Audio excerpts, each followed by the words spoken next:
बंसी विभूषित करान नवनीताभात पीतांबरं धर्मबिम्बकरानं पूर्णेन्दु सुन्दरं कादरविन्दनेत्रा कृष्णात् परं किमपि न जाने। आज का चैप्टर है अधिकारी भेद। अधिकारी भेद,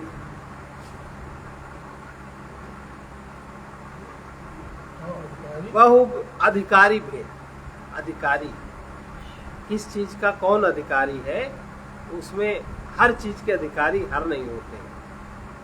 इस तरह से साधना में भी हर व्यक्ति अधिकारी नहीं है। कोई ज्ञान का अधिकारी है, कोई भक्ति का अधिकारी है, कोई दूसरे प्रकार का अधिकारी है। एक चीज के अधिकारी सब नहीं होते।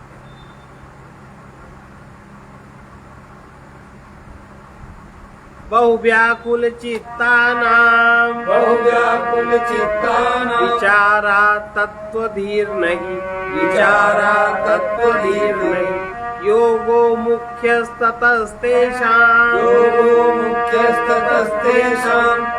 दीदर्पस्तेन नश्यति, दीदर्पस्तेन नश्यति। बहुत व्याकुल चित्त वालों को, जिनका चित्त बहुत व्याकुल है, आकुल व्याकुल रहते ना लोग, बहुत व्याकुल चित्त वालों को विचार करने से तत्वबोध नहीं होता, क्योंकि उनका विचार ही स्थिर नहीं होता। इसलिए उनका मुख्य साधन योग ही है। उनको योग साधन में लगना चाहिए।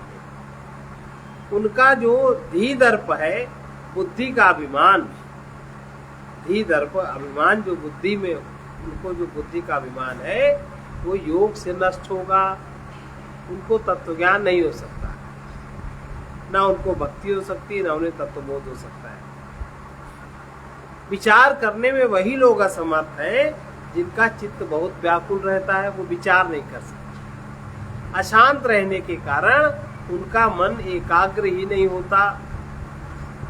मन की एकाग्रता के बिना सूक्ष्माति सूक्ष्म आत्म तत्व हृदय में बहुत खोजने पर भी अनुभव में नहीं आ सकता। ऐसी स्थिति में उन्हें निराश होकर नहीं बैठना चाहिए। मन की दुर्बलता को दूर करने के साधन है वे निर्गुणोपासना या सगुणोपासना करें, उससे उनका मन शांत होगा। विचार करने की अपेक्षा योग ही उनका मुख्य साधन होना चाहिए। अगर वो योग साधन करेंगे तो उनको सफलता जल्दी मिलेगी। बौद्धिक क्षमता का अभिमान धी दर्प कहलाता है। जिसमें बुद्धि है, बुद्धि का जो अभिमान जिसको होता है वो धी दर्प कहलाता है। अब जितना जिसका अंतःकरण शुद्ध है उतना उसमें अभिमान नहीं होता। अशुद्ध अंतःकरण वाली कोई होता है। यह बुद्धि का दोष है। इसके कारण बुद्धि व्यग्र रहती है और उपासना में प्रेम और भक्ति की आवश्यकता होती है। आप किसी की उपासना करो, उसके प्रति आपको प्रेम होना चाहिए, तभी तो, और उससे आपको अभिन्नता का बोध होना चाहिए, तब तो भक्ति बनेगी। इन गुणों के बढ़ने पर, जब ये गुण बढ़ते हैं, प्रेम और भक्ति, तब धी दर्प नष्ट होता है। अव्याकुल धिया मोहा मात्रेणाच्छादितात्मनां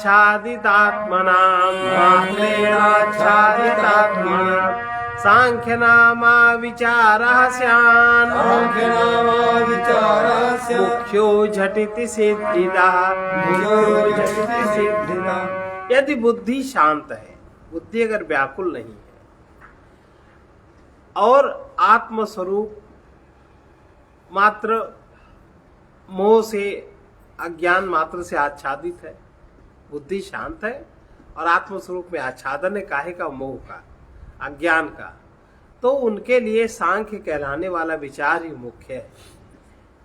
वो तत्काल सिद्धि प्रदान करने वाला। वो अगर थोड़ा सा भी विचार करें तो उनको जो सांख्य योग है, जहाँ प्रकृति पुरुष सब अलग अलग है, अद्वैत स्थिति जहाँ नहीं बताई जाती, उस तरह का विचार उनकी बुद्धि में जल्दी पकड़ेगा और जल्दी उनको वो बात समझ में आ जाएगी। एक बात जहाँ समझ में आ गई फिर वहीं से आगे बढ़ जाएंगे। हर व्यक्ति के सामने दो ही आध्यात्मिक समस्याएं हैं। एक तो चित्त की अशुद्धता और उसके आत्मा पर अज्ञान का आवरण। दो समस्याएं। पहली समस्या दूर हुए बिना दूसरी समस्या का हल नहीं होता। इसलिए प्रारंभिक साधनाएं, जो भी साधनाएं हैं, सारी साधनाएं चित्त शुद्धि के लिए हैं। शास्त्र प्रतिपादित विधि निषेध का पालन करते हुए कर्म करने से तमोगुण घटता है। जैसे शास्त्र में लिखा है कि आपको आचार का पालन करना चाहिए, प्रातः काल उठना चाहिए, सूर्योदय पहले उठना चाहिए, ये इतने स्नान करना चाहिए, ये पूजा पाठ करना चाहिए, फिर जलपान करना चाहिए, योगासन करे, ये पाठ करे, जो नित्य नियमित बना है। इससे क्या होता है, जो आपका तमोगुण है आपकी बुद्धि में वो समाप्त होगा, रजोगुण शांत होगा, तमोगुण शांत होगा, और जहां सत्वगुण बढ़ा आप में वहीं फिर बात समझ में आने लगती है।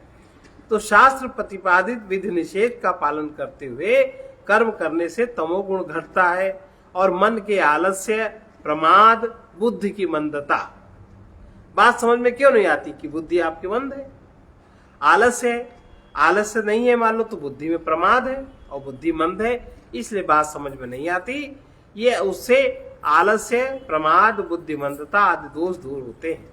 निष्काम कर्म और उपासना से रजोगुण नष्ट होता है। अब आजकल तो कोई निष्काम कर्म करने नहीं चाहता।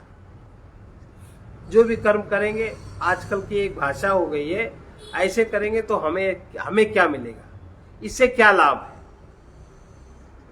हर जगह चित्त के अंतर्गत से लेके बाहर तक सब जगह सकामता छाई। हम वहां जाएंगे तो उससे क्या होगा, उनके सामने परिणाम पहले होना चाहिए, कर्म बाद में होना चाहिए। तो निष्काम कर्म करने से, निष्काम कर्म माने सेवा, और सेवा से फिर त्याग, त्याग काहे का, दोषों का त्याग, और फिर प्रेम, प्रेम अपने आप खुल जाता है। निष्काम कर्म और उपासना करने से रजोगुण नष्ट होता है और उसके फलस्वरूप, रजोगुण के फलस्वरूप जो मन की चंचलता है उससे छुटकारा हो जाता है, मन की चंचलता समाप्त हो जाती है। मन स्थिर हो जाने पर, जहां मन स्थिर हो गया वहीं साधक के सामने अज्ञान आवरण की समस्या नहीं रह जाती, तमोगुण विक्षीण हो जाता है। वो विचार से उत्पन्न हुए ज्ञान से ही दूर होता है। इसका नाम सांख्य है। गीता में भगवान ने इसी शब्द का प्रयोग किया। आगे आचार्य गीता का श्लोक उद्धृत करते हैं। यत सांख्यै प्राप्यते स्थानम् तद्योगैरपि गम्यते एकं सांख्यं च योगं च यः पश्यति स पश्यति। सांख्य योग के द्वारा जो स्थान प्राप्त किया जाता है, योग द्वारा भी वही प्राप्त होता है। जो पुरुष सांख्य और योग को एक देखता है वही यथार्थ देखता है। ये गीता के 5वें अध्याय का 5वां श्लोक है। गीता के इस प्रसंग को देखें तो वहां योग का तात्पर्य, जहां जहां योग का शब्द प्रयोग हुआ गीता में, वहां वहां निष्काम कर्म से आशय है। जहां जहां योग कहा गया वहां वहां निष्काम कर्म की बात है। निष्काम कर्म योग है। यहाँ आचार्य योग का अर्थ उपासना स्वीकार करते हैं। इसका यह तात्पर्य है ईश्वर अर्पण बुद्धि से किया गया कर्म, माने निष्काम कर्म योग भी उपासना का एक अंग है। आप अगर निष्काम कर्म योग करते हो, आप जो भी करो, सुबह से लेकर शाम तक जो करो, उसके फल की आकांक्षा से रहित होकर करो, उसके बदले में आप फल न चाहो, तो ये आपकी उपासना का एक अंग हो गया। ये भी उपासना ही हो गई, उपासना का एक अंग है।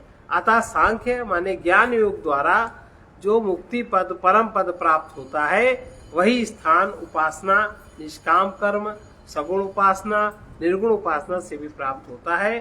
पिछले विवेचन से स्पष्ट है ये दो स्वतंत्र मार्ग नहीं है जो एक दूसरे के विकल्प हों, वर्ण उपासना के बाद सांख्य मार्ग ही पकड़ना होता है और उसी से अंतिम लक्ष्य प्राप्त होता है। सांख्य विचार से जिस स्थान की प्राप्ति होती है वहां योगैरपि परंपरया तदेव गम्यते। बात यह है कि इसमें अपि जोड़ देने पर सांख्य की प्रधानता, योग की गौरता हो जाती है और योग ज्ञानियों का कार्य सुगम कर देता है और सुखपूर्वक तत्ववेत्ता बन जाते हैं। तत्कारणं सांख्ययोगादि गम्यमिति ही श्रुति यस्तु श्रुतेर्विरुद्धा सा आभासा सांख्ययोगयोः। श्रुति भी कहती है सबका कारण रूप परमात्मा सांख्य और योग से प्राप्त करने योग। सांख्य माने ज्ञान और फिर क्रिया रूप में निष्काम कर्मयोग। आपको ज्ञान होना चाहिए। निष्काम कर्मयोग का फल क्या है, सकाम का क्या फल है, कौन सा मार्ग सुगम है, वही मार्ग आप पकड़िए। तो निष्काम परमात्मा सांख्य और योग से प्राप्त करने योग्य है। जो सांख्य या योग श्रुति विरुद्ध हो वो आभास मात्र है। जो आजकल मानसिक कल्पनाएं जो लोग करके बोलते हैं, श्रुति सम्मत नहीं बोलते, वो सब आभास मात्र है, वो असली चीज नहीं है। सांख्य और योग के विषय में श्रुति प्रमाण भी है। आचार्य श्वेताश्वतर उपनिषद की श्रुति उद्धृत करते हैं। सांख्य योग इसमें दोनों बातें हैं। नित्यो नित्यानां चेतनश्चेतनानां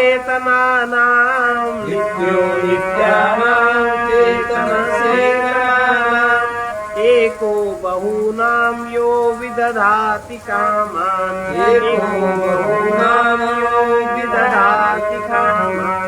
तत्कारणं सांख्ययोगादिगम्यम्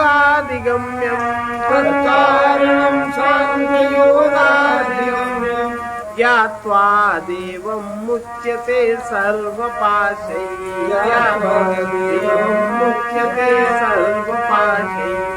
जो एक नित्य चेतन परमात्मा बहुत सी नित्य चेतन आत्माओं के कर्म फल भोगों का विधान करता है, परमात्मा ही तो करता है। वरना चींटी को इतने दिन तक चींटी बन के रहना है, इसका विधान कौन कर सकता है। एक मच्छर अभी पैदा हुआ, ढेर सारे मच्छर हैं, उनमें कौन पहले मरेगा बाद में कौन मरेगा, ये विधान कौन करता है। ये भी तो है, सब तो नहीं मरते। उसी प्रकाश में सब मच्छर नहीं मरते। एक चींटियों का झुंड निकला, आप पानी डाल के बाहिए, सब चींटियां नहीं मरती है ना। इतनी आपदा विपदा आती है, इतना वहाँ ऋषिकेश की सुमानी आ गई उत्तराखंड में, उसमें कितने भय पर सब नहीं मरे, लटक गए, अटक गए, भटक गए सब, लेकिन सबकी वो गति नहीं थी और हुआ सभी के साथ। तो जो एक नित्य चेतन परमात्मा बहुत सी नित्य चेतन आत्माओं के कर्म फल भोगों का विधान करता है, उस सांख्य और योग से प्राप्त होने वाले योग्य सबके कारण वो परमात्मा सांख्य और योग से प्राप्त होता है, ज्ञान से और निष्काम कर्म। ज्ञान हो जाए फिर आपका कर्म निष्काम कर्म हो, योग हो, तो फिर पूर्णता होती है। योग सबके कारण रूप परम देव परमात्मा को जानकर मनुष्य समस्त बंधनों से, समस्त पापों से छूट जाता है। आचार्य कहते हैं इस विषय में एक बात विशेष रूप से ध्यान रखना चाहिए। सांख्य और योग वही मान्य है। अपने मन से कहने लगो सांख्य की व्याख्या, योग की व्याख्या। जैसे आजकल योग की व्याख्या लोग क्या करते हैं, आजकल योग की व्याख्या, जाओ दो चार हाथ पैर चलाओ, थोड़ी एक्सरसाइज करो, कोई हम योग कराए। वो योग थोड़ा ही है, योग नहीं है, योगाभास है। और आजकल सत्संग की चर्चा सुन ली, कह उनका वो ज्ञान सांख्य ज्ञान हो गया, कथा कह रहे हैं, नाच गा रहे हैं, अपना मनोरंजन कर रहे हैं, कह रहे सांख्य ज्ञान है। और है क्या वो? मनोरंजन, मन का रंजन। तो आचार्य कहते हैं कि इसमें सांख्य और योग वही मान्य है जो श्रुति सम्मत है, जो वेद में कहा गया है। सांख्य नाम से कपिल का निरीश्वरवादी सांख्य भी प्रसिद्ध है। ये कपिल का सांख्य योग अलग है, और योग नाम से पतंजलि का योग दर्शन भी प्रसिद्ध है। इसमें श्रुति विरुद्ध मत भी सम्मिलित है। सांख्य और योग ये निरीश्वरवादी माने जाते हैं। इनकी गणना आस्तिक दर्शनों में नहीं है। वहां ब्रह्म की सत्ता स्वीकार नहीं की गई, इसलिए वो जगत का उपादान और निमित्त कारण न होकर जगत स्वतः त्रिगुणात्मक प्रकृति से उत्पन्न है। जीव अनेक है, जो मुक्तावस्था में भी एकत्व को प्राप्त नहीं होते, ऐसा सांख्य में लिखा है। वे प्रकृति से अपने को असंग जानकर ही मुक्त हो जाते हैं। ये मत श्रुति विरुद्ध है। आजकल जो सांख्य चल रहा है पढ़ाई लिखाई कोर्स में, ये सांख्य चल रहा है, ये मत श्रुति विरुद्ध है। इसलिए सांख्य के नाम से ये मत मान्य नहीं है, नहीं मानना चाहिए। लेकिन अब इतनी बारीक बात किसको बताई जाती है या कौन सुनता है ना? ये बहुत बारीक है। अब जो आजकल चल रहा है समाज में, वही तो आप मानेंगे जानेंगे। ये मत श्रुति विरुद्ध है, अतः उन्हें स्वीकार न करके श्रुति सम्मत जो सांख्य और योग है उसको जानना चाहिए, उसका अभ्यास करना चाहिए। इस विषय का विस्तृत विवेचन भगवान शंकराचार्य ने ब्रह्म सूत्र का भाष्य लिखते हुए किया है, जो 2:1:1 और 2:13 उसे देखना चाहिए। ये है, ये कहीं पहली बार सुना पड़ा गया।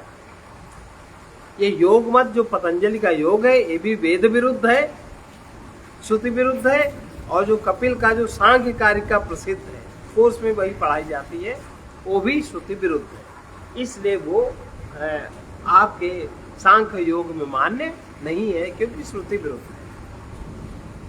अब उपासना करने वाले की गति क्या हो? जो उपासना करता है, सबसे बड़ी उपासना निष्काम कर्म योग की उपासना। योग करे, योग में रहे, उपासक हो गया। उपासना का एक अंग है वो। और बाकी तो सगुण उपासना, निर्गुण उपासना, बहुत सारी उपासनाएं हैं। उपासक की क्या गति होती है? उपासना के द्वारा अधिकारी बनकर उपासना जो करता है वो अधिकारी हो जाता है। किसका? तत्व ज्ञान का। उपासना करने वाले भक्त को तत्व ज्ञान निश्चित होता है। पिछले उदाहरण देख रहे हो, सूरदास जी, मीराबाई, ये सब उपासक ही तो थे। गुरु नानक देव जी, और पीछे चले जाओ, संत रैदास, सब उपासक थे कि नहीं? संत तुलसीदास, ये सब उपासक थे। सब ज्ञानी हुए कि नहीं ज्ञानी हुए? सब ज्ञानी हो गए। जितने भी उपासना अगर आप सही ढंग से करते हो, अगर आप भक्ति सही ढंग से करते हो, तो आपको निश्चित तत्व ज्ञान हो जाता है। और तत्व ज्ञान नहीं होता, इसका मतलब कहीं न कहीं दिक्कत है।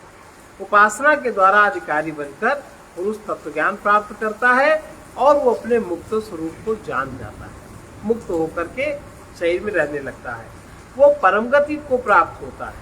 उसे कहीं लोकांतरों में आना जाना नहीं होता। यदि उपासक ज्ञान प्राप्त करने के पहले ही शरीर छोड़ देता है, मान लो उपासना करते करते उसका शरीर छूट गया, तो भावी जन्म में जो उसका अगला जन्म होगा, विविध संभावनाएं हो सकती हैं। अगले जन्म में उसकी क्या क्या संभावनाएं होती है, उन पर विचार करना। उपासक का शरीर अगर बोध होने से, ज्ञान होने से पहले ही छूट गया, तो भावी जन्म में उसकी क्या संभावनाएं होती हैं, ये बता रहे हैं। गंभीर बात है। उपासनम नाति पक्वमिहे, उपासनं नाति पक्वमिहे, यस्य परत्र सः, यस्य परत्र सः, मरणे ब्रह्मलोके वा, मरणे लोक ब्रह्मेव, तत्त्वं विज्ञाय मुच्यते। तत्त्वं विज्ञाय मुच्यते। ये जो जिसकी उपासना इस जन्म में अति पक्व नहीं हो पाती, अधूरी रह जाती है, वो अगले जन्म में मरण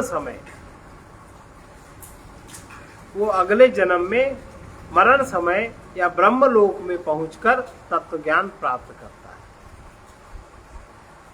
यहाँ उसकी उपासना अधूरी रह गई, अगला उसका जन्म हुआ, उसने वो कार्य किया, फिर अगले जन्म में वो ब्रह्मलोक में पहुंचता है।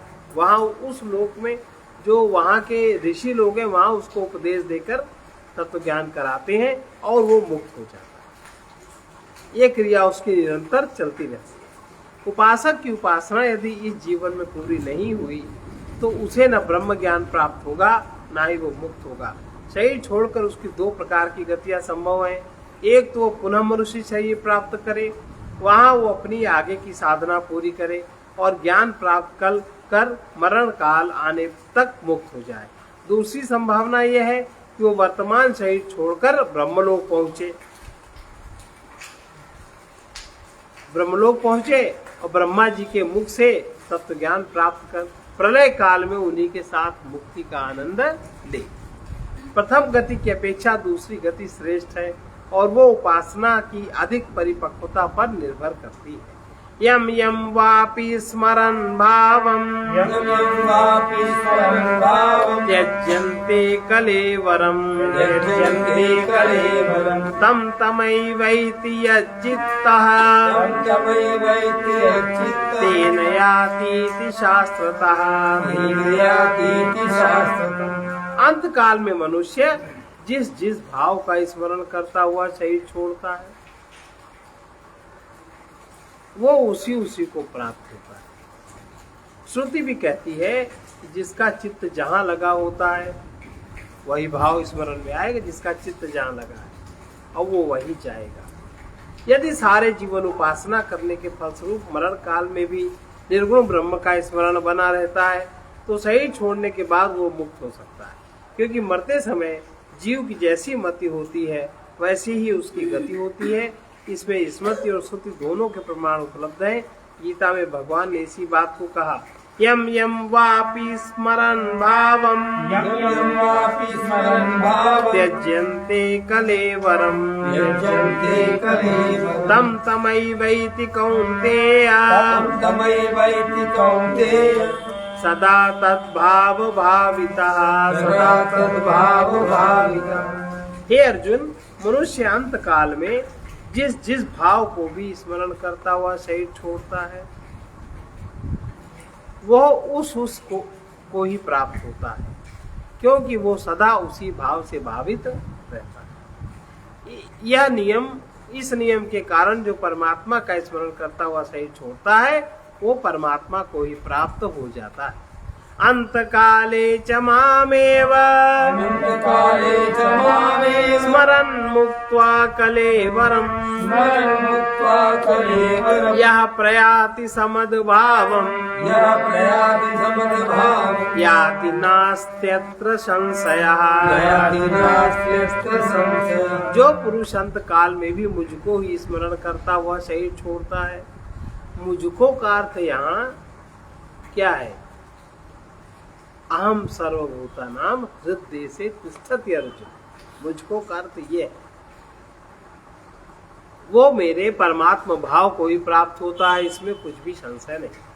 प्रश्नोपनिषद में पिप्पलाद ऋषि आश्वलायन मुनि से कहते हैं, यश्चित्तस्तेनैष प्राणमायाति यश्चित्तेनैष प्राणमायाति प्राणस्तेजसा युक्तः सहात्मना यथा संकल्पितं लोकं नयति। यह जीवात्मा जिस संकल्प वाला होता है उस संकल्प के साथ मुख्य प्राण में स्थित हो जाता है। अंत समय सारे प्राण समेट जाते हैं, जो 5-10 प्राण है और एक मुख्य प्राण प्रधान रह जाता है। फिर मुख्य प्राण की जो गति ऊपर नीचे होती है, फिर उसमें जो हृदय नाड़ी है, ऊर्ध्व नाड़ी, उदान वायु वो उलट जाती है, बजाय इधर के इधर होने लगती है, बजाय नीचे जाने के ऊपर आने लगती है। उसी में प्राणी का शरीर छूटता, उसमें यह जीवात्मा जिस संकल्प वाला होता है उस संकल्प के साथ मुख्य प्राण में स्थित हो जाता है। वो प्राण तेज माने उदान से युक्त हो, मन इंद्रियों से युक्त जीव को उसके संकल्प के अनुसार भिन्न भिन्न लोकों को ले जाता है, प्राण ले जाता है। छांदोग्य उपनिषद के 3:14-1, बृहदारण्यक उपनिषद के 4:4-5-6 भी इस विषय में प्रमाण है। छांदोग्य श्रुति कहती है, अथ खलु क्रतुमयः पुरुषो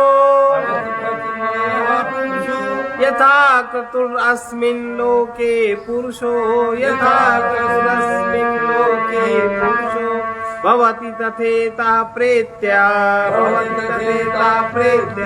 भवति सा क्रतुं कुर्वीत् भवति सा क्रतुं कुर्वीत्। पुरुष निश्चय क्रतुमय माने निश्चय स्वरूप है, वो जो निश्चय करता है, पुरुष जो भी निश्चय करता है वैसा ही हो जाता है।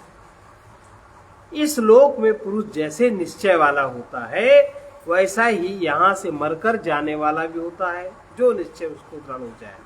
अतः उस पुरुष को निश्चय करना चाहिए। वेदारण्यक उपनिषद इस न्याय का विस्तार करते हुए कहता है, यह पुरुष काममयी है, वो जैसी कामना वाला होता है वैसा ही संकल्प करता है, जैसा संकल्प करता है वैसा ही कर्म करता है और वैसा ही फल प्राप्त करता है।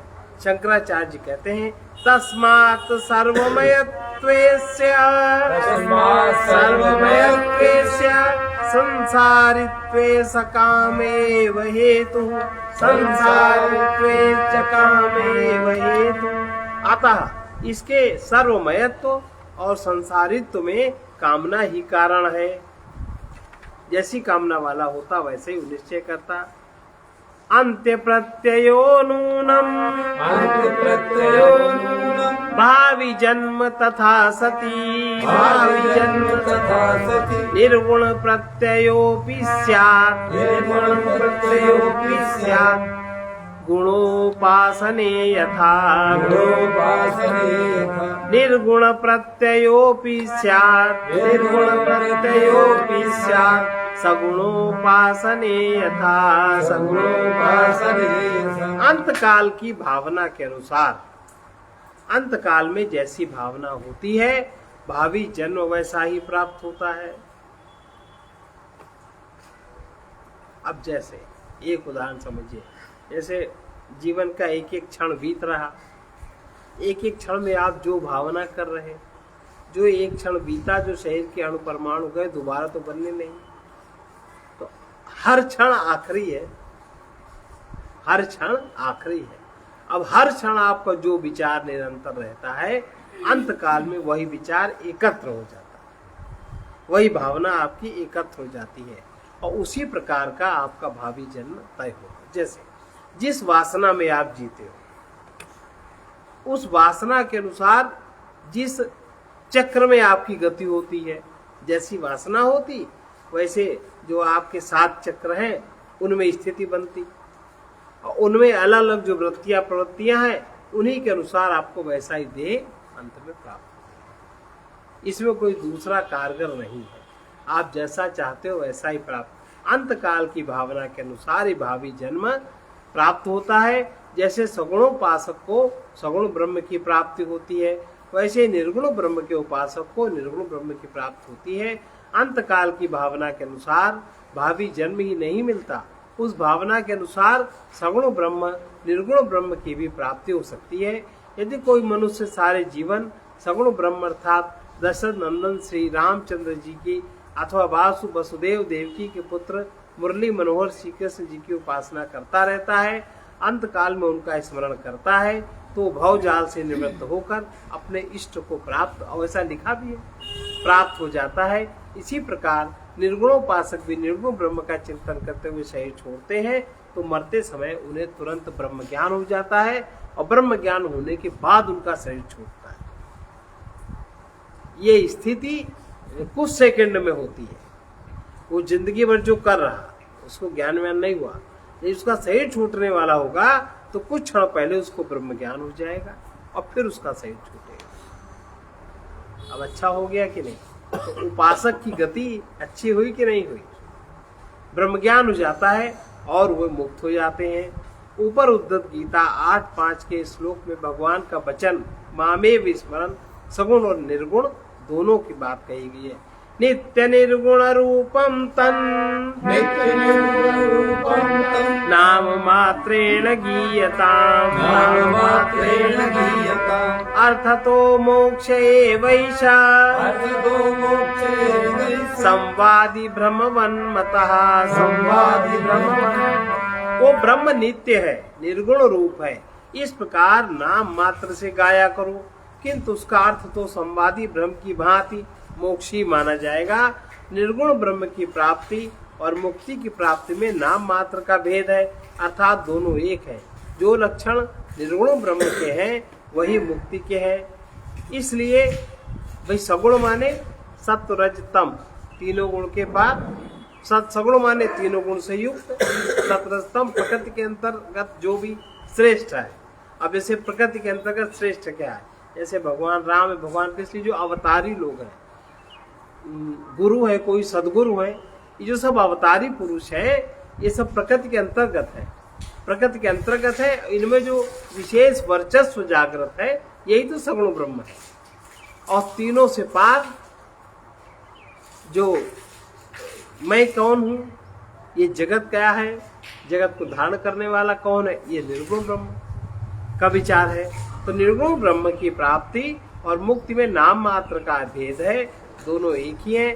जो लक्षण निर्गुण ब्रह्म के हैं वही मुक्ति के हैं। इसलिए निर्गुण ब्रह्म की प्राप्ति का अर्थ है मुक्ति प्राप्त करना। इस प्रकार भी कह सकते हैं निर्गुण ब्रह्म ही अपना आत्म स्वरूप है, माने सच्चिदानंद है। निर्गुण ब्रह्म जिसको कहते हैं वही अपना स्वरूप है, कूटस्थ है, आत्मा है, और अपने आत्म स्वरूप में स्थित होना ही मुक्त होना है। अपने आत्म स्वरूप में स्थित होना ही ब्रह्म की अनुभूति का द्वार है। संवादी ब्रह्म इसका स्पष्ट उदाहरण है। वो वस्तुतः भ्रम न होकर प्रमा अथवा यथार्थ ज्ञान है, क्योंकि जो वस्तु यथार्थ से प्राप्त होती है वही संवादी भ्रम से प्राप्त है। संस्कृत में इसे प्रौढ़िवाद कहते हैं। संवादी भ्रम उसी को कहते हैं जिससे सत्य वस्तु की प्राप्ति हो, अन्यथा वो विसंवादी भ्रम होगा। यदि संवादी भ्रम से सत्य की ही प्राप्ति होती है तो भ्रम तो नाम मात्र को है, वस्तुतः वो प्रमा ही है, माने वो ज्ञान ही है। इसलिए निर्गुण ब्रह्म की प्राप्ति का अर्थ मुक्ति प्राप्त होना है।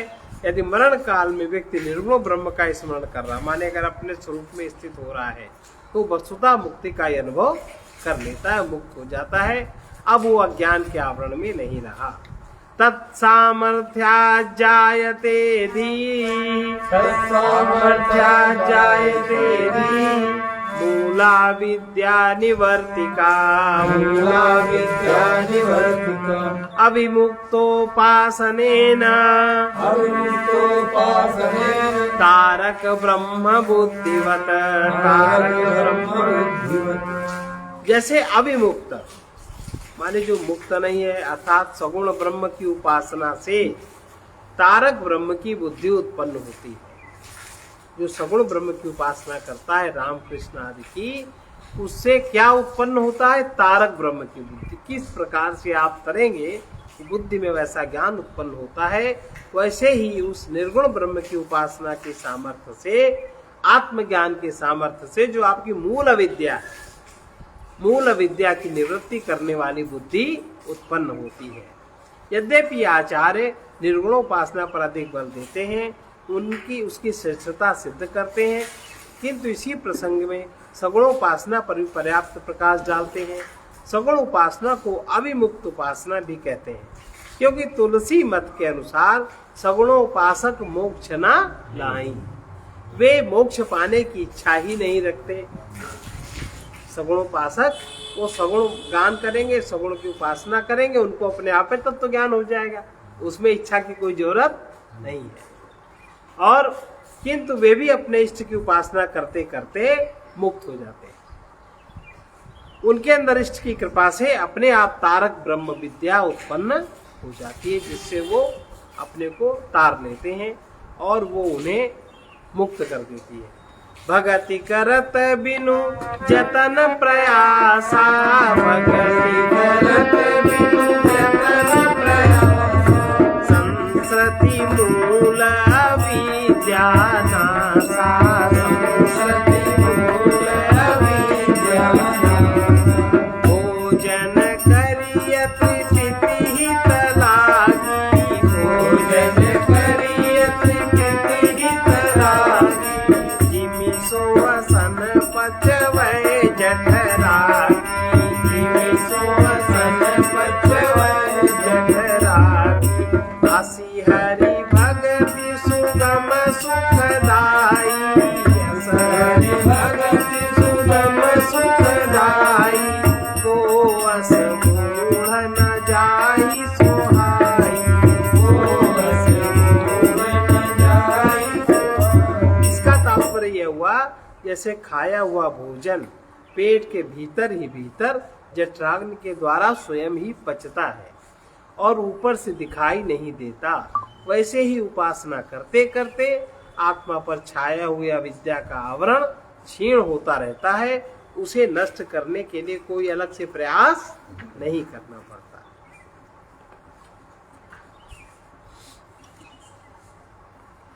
इसी प्रकार ब्रह्म की, निर्गुण ब्रह्म की उपासना करने से एक ऐसी बौद्धिक सामर्थ्य उत्पन्न होती है जो मूल रूप से अविद्या का नाश कर दे। मूल अविद्या है, उसी का नाश कर देती है।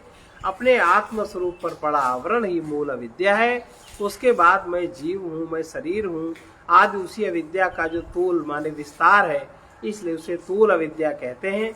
मूल अविद्या नष्ट होने पर तूल अविद्या भी नष्ट हो जाती है।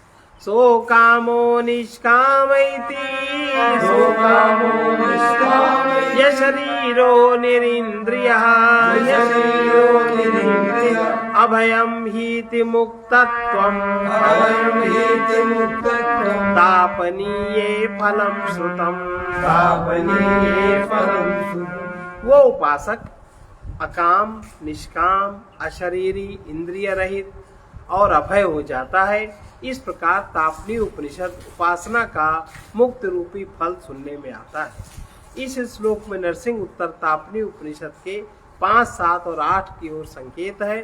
अकाम और निष्काम लक्षण बताने वाली श्रुति इस प्रकार है।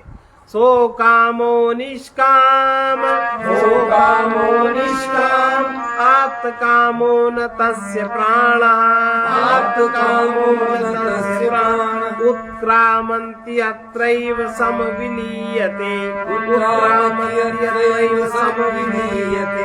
वो उपासक सबसे पहले अकाम जो उपासना करता है, सबसे पहले उसके मन की कामनाएं क्षीण हो जाती, कोई कामना बचती ही नहीं। वो उपासक कामना रहित हो जाता है, सबसे पहला शर्त है। अकाम माने कामना रहित। नंबर 2 निष्काम हो जाता है। समस्त कामनाएं, उसका जो कर्तृत्वाभिमान है, जो कर्म करने की क्षमता है, उसके द्वारा क्या फल होगा ये भावना उसकी नष्ट हो जाती है। आप्त काम हो जाता है, उसकी स्वतः ही समस्त कामनाएं पूरी हो जाती है, पूर्ण हो जाता है। मरते समय उसके प्राणों का उत्क्रमण नहीं होता, उदान वायु से उसका प्राण नहीं निकलता, वो जहां का तहां ही विलीन हो जाता है। अशरीरी और निरिंद्रिय बताने वाली श्रुति इस प्रकार है। अशरीरो निरिंद्रियो प्राणो, अशरीरो निरिंद्रियो प्राणो, यमनाः सच्चिदानंद मात्रः, यमनाः सच्चिदानंद मात्रः, स्वराट् भवति य एवं वेद, स्वराट् भवति य एवं वेद। जो पुरुष जानता है वो शरीर, इंद्रिय, प्राण और मन से रहित सच्चिदानंद स्वराट माने स्वयं प्रकाश स्वरूप हो जाता है। अभय स्थिति बताने वाली श्रुति इस प्रकार है। यह चिन्मय और ओंकार है, यह सब जगत चिन्मय है, इसलिए यह परमेश्वर रूप है। परमेश्वर एक ही है, अमृत और अभय है। ये ब्रह्म भी अभय है। जो ब्रह्म को आत्म स्वरूप से जानता है वो ब्रह्म ही हो जाता है। इसका रहस्य यह है। इसकी श्रुति इस प्रकार है। चिन्मयो ह्यमोङ्कारः, चिन्मयमिदं सर्वं तस्मात् परमेश्वर, चिन्मयमिदं सर्वं तस्मात् परमेश्वर, एवैकमेव तद्भवत्येद, एवैकमेव तद्भवत्येद। अमृत अभयं यद् ब्रह्माभयं वै, अमृत अभयं यद् ब्रह्माभयं वै। ब्रह्म भवति य एवं वेदेति रहस्यम, य एवं वेदेति रहस्यम। ये रहस्य है। उपासनस्य सामर्थ्याद् उपासनस्य सामर्थ्यं विद्योत्पत्तिर्भवेत् ततः विद्योत्पत्तिर्भवेत् ततः नान्यः पन्था इति हेतस् नान्यः पन्था इति हेतस् शास्त्रं नैव विरोध्यते। शास्त्रं नैव विरुध्यते। उपासना की सामर्थ्य से विद्या उत्पन्न हो जाती है।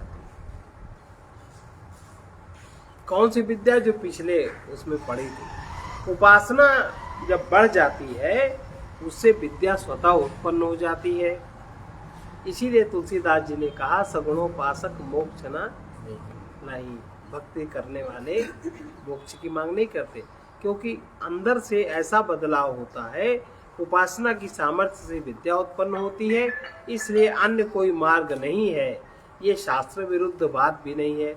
उपासना आदि किसी साधन से सीधे मुक्ति प्राप्त नहीं होती। मुक्ति तो केवल तत्व ज्ञान से ही होती है। इसलिए उपासना की सामर्थ्य से ज्ञान प्राप्त होना, ज्ञान प्राप्त से मुक्ति प्राप्त होने की परंपरा है। इस प्रकार शास्त्र में कहीं कोई विरोध नहीं आता। श्वेताश्वतर उपनिषद में सुना जाता है ज्ञान से ही मुक्ति प्राप्त होती है। वेदाहमेतं पुरुषं महन्तं वेदाहमेतं पुरुषं महन्तं आदित्यवर्णं तमसा परस्तात् आदित्यवर्णं तमसा परस्तात् तमेव विदित्वातिमृत्युमेति तमेव विदित्वातिमृत्युमेति नान्यः पन्था विद्यते अयनाय नान्यः पन्था विद्यते अयनाय। अविद्या रूप अंधकार से परे तथा सूर्य की भांति स्वयं प्रकाश स्वरूप इस महान पुरुष परमात्मा को मैं जानता हूँ। उसको जानकर ऐसा अनुभव होता है। उसको जानकर ही मनुष्य मृत्यु के पार हो जाता है। परम पद की प्राप्ति के लिए और कोई दूसरा मार्ग नहीं है। आत्मज्ञान, आत्मज्ञान से ब्रह्म ज्ञान और ब्रह्म ज्ञान के बाद ये उद्घोष, इसके अलावा कोई दूसरा मार्ग नहीं। कोई अगर उपासना करता है, उपासना से तत्व ज्ञान, तत्व ज्ञान से बोध और उससे फिर परम पद की प्राप्ति के लिए अन्य कोई दूसरा मार्ग नहीं। अब आगे वाला करते हैं।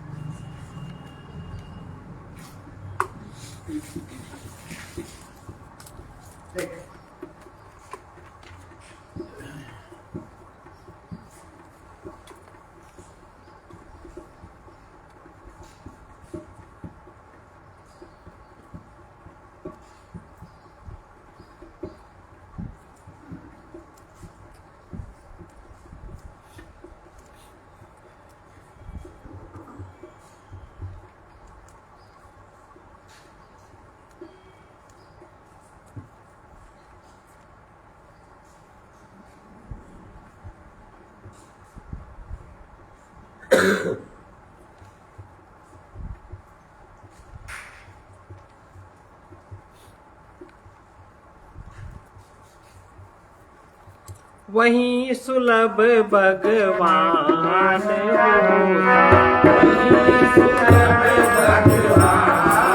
होता, वहीं सुलभ भगवान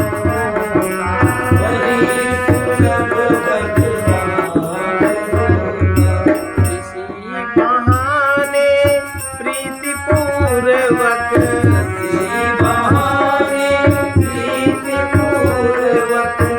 जब उसका मान होता,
निश्चित अभ्युत्थान होगा, निश्चित अभ्युत्थान होगा, वही सुलभ भगवान होगा, वही सुलभ भगवान होगा।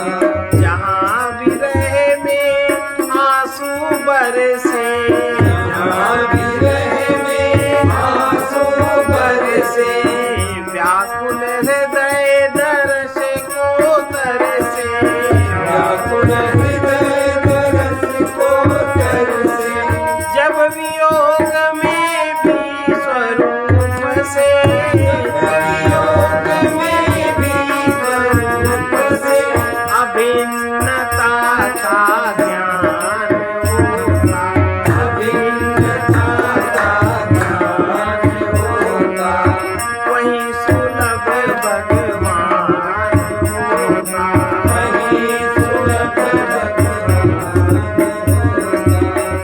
वो अपना कुछ भी न मानता, अपना कुछ भी न मानता, सब दाता का दिया जानता, दाता का दिया जानता, जिसकी संपत्ति का दुखी होगी, जिसकी संपत्ति का दुखी होगी, सेवा में ही दान होगा, सेवा में ही दान होगा, वही सुलभ भगवान होगा, वही सुलभ भगवान होगा।